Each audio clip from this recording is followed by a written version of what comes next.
Hello বন্ধুরা, আমি আপনাদের সাথে আগে একটা ভিডিও শেয়ার করেছিলাম। সেখানে আপনাদের দেখাইছিলাম ড্রাগন গাছে কেবলমাত্র কড়ি আসছে। এখন যে ভিডিওটা করছি সেই ভিডিওটা দেখতে পারবেন কড়ি থেকে ফুল হয়েছে এবং ফুল থেকে কিভাবে ফলে পরিণত হচ্ছে, এবং নেক্সট আরেকটা ভিডিও পাবেন ফল পাকার পর। ফল পাকতে মিনিমাম 41 থেকে 45 দিন লাগে। এই একটা গাছ, এই গাছটার বয়স 2.5 বছর হবে, আর এগুলো নতুন 1 থেকে 1.5 বছর হবে। দেখুন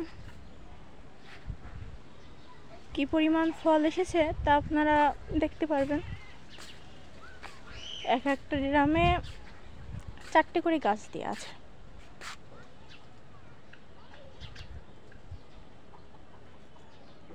দেখুন কি পরিমাণ ফল এসেছে।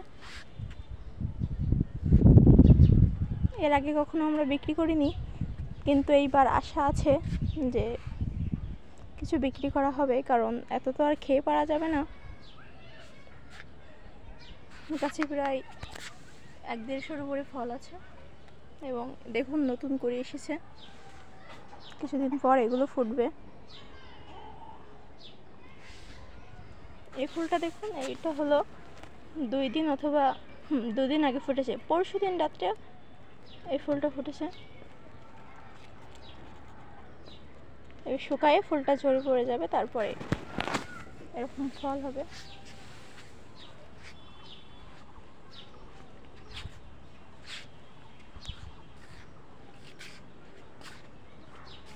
বিভিন্ন রকমের সাইজ আছে। কিছু কিছু ফল আছে যেগুলো, যেমন ধরেন এই ফলটা মিনিমাম 700-800 হবে। আবার কিছু ফল আছে যেগুলো খুবই ছোট, কিছু কিছু 10 গ্রাম 20 গ্রাম হবে। কিন্তু এই ফলটা কিছু কিছু হাইব্রিড জাত আছে, আমাদের গাছে স্প্রে করা লাগে না, এমনিতেই ফল 700-800 হয়। অবশ্য যেগুলো স্প্রে করা হয় সেই ফলগুলো 1 কেজি 2 কেজি এমন হয়। দেখুন এটাও একটা হাইব্রিড জাত। আপনাদের একটা জিনিস দেখানো হয়নি, যে সাদা ড্রাগন। এগুলো সবই লাল ড্রাগন, কিন্তু এর পাশে একটা ফল ধরেছে যেটা সাদা ড্রাগন। এই ফলটা লক্ষ্য করলে বুঝতে পারবেন অন্য ফল থেকে এই ফলটা কিছুটা আলাদা।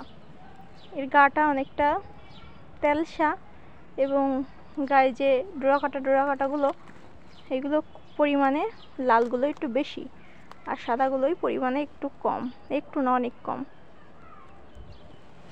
এটা অনেকটা ক্লিন দেখতে।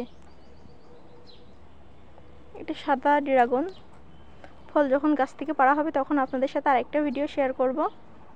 আশা করি আপনারা সবাই দেখবেন, লাইক করবেন, শেয়ার করবেন, এবং এরকম ড্রাগন গাছের অনেক ভিডিও পেতে চ্যানেলটি সাবস্ক্রাইব করে রাখবেন। ধন্যবাদ। আজকের মতো টাটা।